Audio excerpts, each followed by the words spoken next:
Hello everyone, today we are going to talk about one app which is very important from governance point of view. The name of the app is UMANG app. Long form is Unified Mobile Application for New Age Governance. Recently this app is in news because there are certain features added into this app such as the IMD cyclones warning, weather forecast, rainfall information, all tourism related updates and some other services which are provided by the Met departments.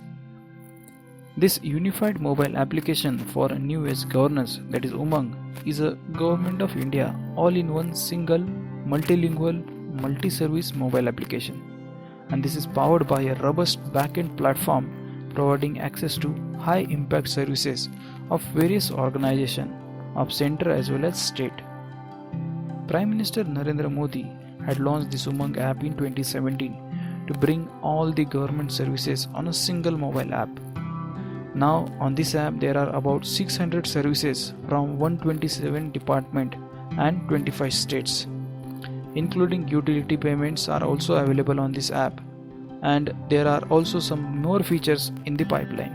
So this is all about this UMANG app. Hope you liked the video.